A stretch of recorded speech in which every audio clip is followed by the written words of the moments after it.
So I've been missing my students, and one of my favorite things to do with them is to share stories. And all my stories are at work, and I don't think Facebook would allow me to share a copyrighted story anyways. And then I realized down in my basement with all of my personal stuff, there was an old story that I wrote years ago, and almost no one has ever heard it before. And I thought, hey, that would be an amazing story to share. So here it is. Prince Edgar only needed to finish his final exam, rescue a damsel in distress. He set out on his journey crossing a desert, 2 continents, an ocean and several mountain ranges using only a pocket knife, a canoe, and a credit card. When Edgar landed in the Andes, he used his GPS to locate the most attractive woman he had ever seen. Edgar spent weeks and weeks scanning the distressed damsel database for the perfect match. Princess Charlotte stood out head and shoulders above the competition. She was beautiful and thankfully a princess too. Queen Loretta, Edgar's mother, wouldn't hear of Edgar marrying a common courtier or a nonchalant noble. It had to be a princess. Princess Charlotte had been held captive high in the Andes Mountains for the past 8 years. Edgar immediately recognized the place as soon as his taxi rounded the corner. Alive with excitement, he threw open the door, told the driver to wait a second, and raced up to the tower's front door. Bam, bam, bam, bam, bam! Edgar waited a moment. Nothing happened. He tried the intercom. Hello? Hello? Still nothing. Only then Edgar noticed the security camera, and an idea dawned on him. He whipped out his credit card, showed it to the camera, and the door opened right away. Meanwhile, Queen Loretta had been invited to a special conference for royal mothers expectantly awaiting the triumphal return of their princely sons. Sponsored by the National Institute for the Identification of Real Princesses and hosted by the National Spy Agency. You see, princess impersonation had been on the rise ever since it was leaked on the internet that all a girl had to do was show up at a castle, claim she was a princess, and when they had her sleep on a bed with 20 mattresses, complain about her horrible night's sleep. Since then, the National Institute for the Identification of Real Princesses had started issuing princess identification cards after the candidate had passed a series of grueling tests that only real princesses could pass, like waving in a particular way, looks of indignation at the hired help, and many more top secret tests. However, princesses were susceptible to losing their identification cards, given the fact that a majority of them were abducted shortly after they passed their tests and have to wait patiently for their would-be handsome rescuers. Queen Loretta was issued a top-secret identification package if in the likely, but unfortunate event her son would bring home a princess without her card, and therefore a possible imposter. She was told to follow the instructions precisely, without question. Queen Loretta was excited about her son's homecoming and also being armed with a test to flush out any imposters that she didn't even notice a man coming out of another conference put on by the spy agency and collided right into him. "I'm so sorry," she cried, not even looking at him. Her package had fallen to the ground. Quickly, she stooped down, scooped up her top secret document, and hurried off to her private jet. Phew, she thought to herself, that was close. She clung desperately to her package, her only ammunition against a possible fraud. Edgar arrived home with his new sweetheart a week later. As luck would have it, Charlotte had indeed lost her princess identification card. 8 years locked in a tower was long enough to lose anything. Loretta's heart pounded, but she kept her voice calm and sweetly replied, "Now don't worry, dear. I'll contact the National Institute for the Identification of Real Princesses. They should be able to tell me everything I need to know." "Oh, I hope it won't take too long," worried Charlotte. "I just can't wait to marry your son." "I'm sure it won't take long," replied the Queen. "Just make yourself at home and enjoy our lovely castle." Queen Loretta couldn't wait to get away and opened the princess identification package. She wondered what exciting tasks modern princesses needed to pass. It had been years since her exams, but the Institute was always updating their tests so that another fiasco like the Great Pea Leak from 3 decades ago wouldn't happen again. Queen Loretta could not have been more surprised when she read, "Task 1. The candidate must escape from a water trap." Loretta's heart stopped for a moment. This was nothing like her own tests. Had things really changed so much in the last 20 years? She had to sit down and catch her breath. What could this mean? The Queen had a fitful sleep that night, dreaming about being stuck in a water trap and failing her princess test. "But Mommy and Daddy, they're king and queen. I have to be a princess." She tried to conceal the bags under her eyes and worry in her voice the next morning. "How was your sleep, my dear?" asked the Queen. "Fine, thank you. It was so nice to feel safe for once. It's been such a long time," replied Princess Charlotte. "Oh yes, I remember my days as a distressed damsel. I wasn't locked in a tower like you, but held captive in an underground cavern. My skin was so pasty by the time I was rescued.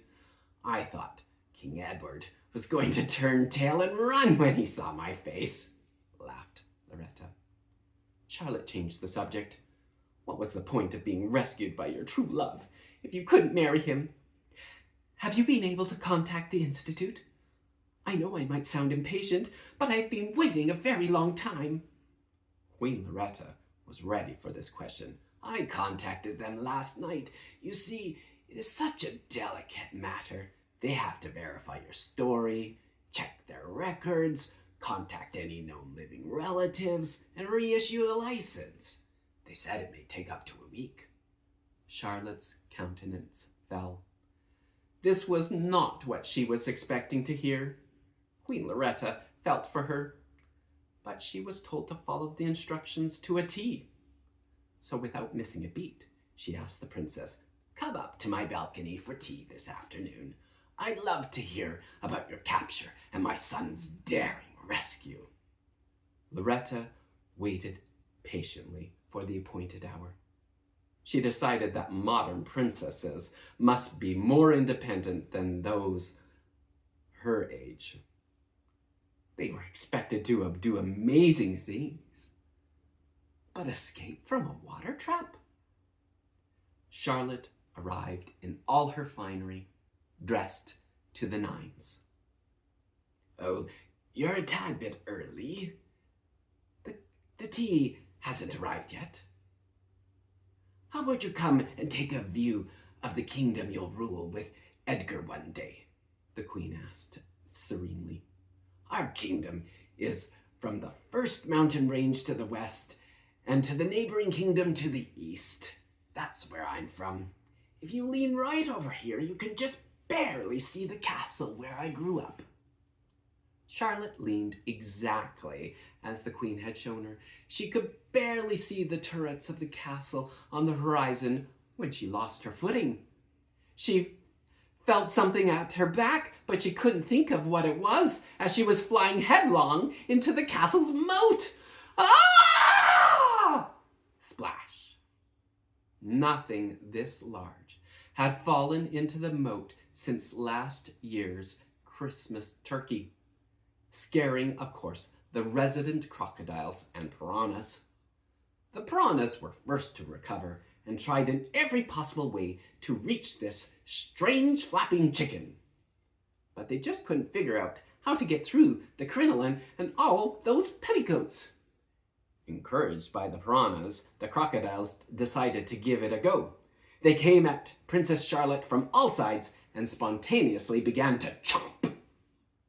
Fortunately, the crocodiles tore off Charlotte's heavy dress, and in the melee, she was able to swim to shore just as Edgar reached in a hand to save her. "What happened? I heard the scream," pressed Edgar. I fell in the moat," cried Charlotte, "and she pushed me in," pointing an accusing finger at the worried-looking queen. "What? My mother? She couldn't hurt a fly." Edgar obviously forgot last year's Christmas dinner. "I'm sure it was an accident.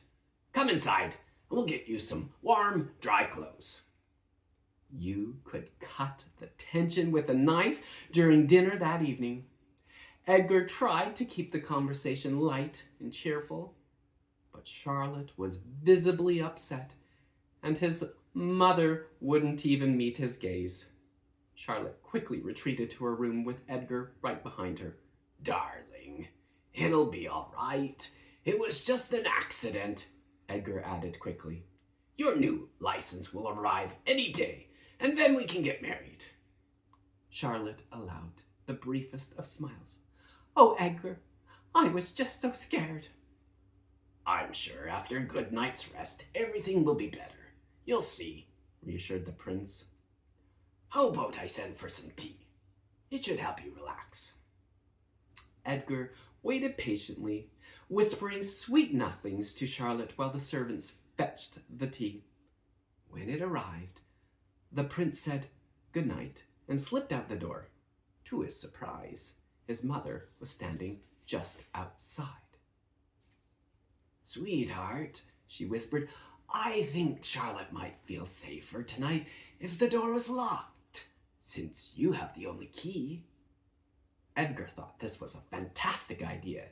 Then at least the princess would get a good night's sleep. He poked his head in the door and called to his darling. "Charlotte, I'm going to lock the door so you feel safe. I'm the only one with the key, and I've told the guards not to disturb you or let anyone in. Sleep tight, and I'll see you in the morning." For the first time since her horrible plunge, Charlotte felt safe. She flung herself in a chair and breathed a huge sigh of relief. She was sure that with a nice spot of tea, she would fall into a much-needed sleep, safe from the world outside. Charlotte reached for the teapot to pour her some refreshment, but nothing happened, except a faint ticking sound. Confused, Charlotte lifted the lid and almost dropped the pot. Instead of tea, the pot was filled with wires and a small clock. 4:58, 4:57, 4:56. Gently, Charlotte put the pot down, then ran screaming at the door. "Let me out! Let me out!"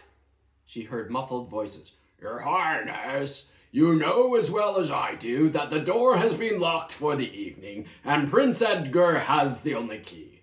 "But there's a bomb!" she frantically screamed while pounding on the door. "I order you to get the prince! Do it now or your heads will roll!" The guards had been warned by the queen that Charlotte was a little off, and she might seem odd this evening. They patiently and emphatically replied, "Princess Charlotte, we have our orders. Please calm down and go to sleep. Prince Edgar Edgar, we'll see you in the morning. Charlotte screamed some things that even surprised the guards, but to no avail. The door would not budge. She ran to the ticking teapot and picked it up. 3:18, 3:17, 3:16. She had to get rid of it somehow and frantically raced around the room. What? No windows?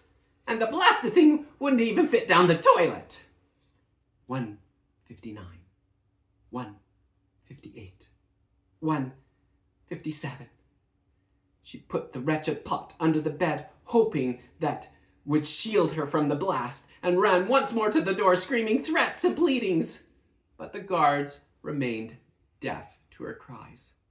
She flung the rest of the tea surface at the door in one last-ditch effort to free herself from the horrible predicament. But no response. She looked for a place to hide, but the room was oddly bare of furniture, and she feared the worst. Consigning herself to her fate, she ran once more to that cursed pot. 29, 28, 27. What was she to do? No one was going to help her.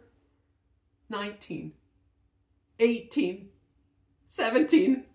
This really was a crazy family. First the queen, and now the prince. 8, 7, 6.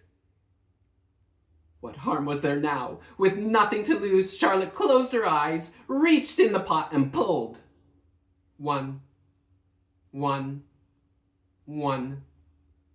Queen Loretta anxiously stood outside the door, staring at her watch. 5 minutes had passed with no explosion. The princess had passed the second task. With relief, she headed off to bed. Princess Charlotte was not so lucky. Eyes fixed on the flashing clock, she was filled with horror. She knew the queen had pushed her off the balcony, but Edgar wouldn't believe her, and now she knew why. He was in on it all the time. What kind of crazy family freed princesses only to have them knocked off upon rescue? Edgar hoped Charlotte's new princess license would arrive that day and was anxious to see his promised bride. But he was rudely jarred from his reverie when, unlocking the door, it slammed in his face. Through squinted eyes, Edgar gawked at a frazzled princess running frantically away down the hall. All Princess Charlotte wanted was a way out, and she raced through corridor after corridor, ignoring the pleas from Edgar, hot on her heels. Why were castles so confusing? She stopped in her tracks when she spied the queen blocking the only way out. With terror rising in her throat, she fled to find a way around, but only found herself going up an endless spiral staircase with footsteps close behind. She flung herself into the only room at the top and backed into the farthest corner, only to see the door slam and hearing someone barring it shut. Queen Loretta sighed with relief. Finally, the last task. Task 3. The candidate must escape from a locked room with a 1-hour time limit. Queen Loretta was confident Charlotte would pass. She was utterly amazed how the princess escaped the moat and then defused the bomb. Princesses were surprising stuff. Though the queen couldn't help wonder if she would have passed the princess test if she had to write it today. She shuddered to think what would happen if she failed. The shame! Oh, the shame! Loretta patiently waited beside the door, checking her watch every moment or so, always expecting to see the door burst open with the triumphal princess standing just behind. With only 5 minutes to spare, the queen started to worry. Soon only a minute remained and still no princess. Loretta stopped looking at her watch. If I don't know an hour has passed, then how am I supposed to know whether or not she failed? But a glance at her watch 10 minutes later told her it was too late. Not a real princess. Disappointedly, Queen Loretta opened the door to let the fraud out and report her to the authorities. Privately, Loretta was saddened. She had grown to like Charlotte so much and looked forward to the wedding. So much to her pleasure, Charlotte was nowhere to be found. Instead, a rope of sheets had been tied together and thrown out the window. Loretta ran to the window frantically looking for the princess. She saw her running away through the woods. "You passed! You can marry my son!" she called. But Charlotte was never heard of nor seen again in that kingdom. You can bet. Not anywhere near that crazy family. I hope you liked it.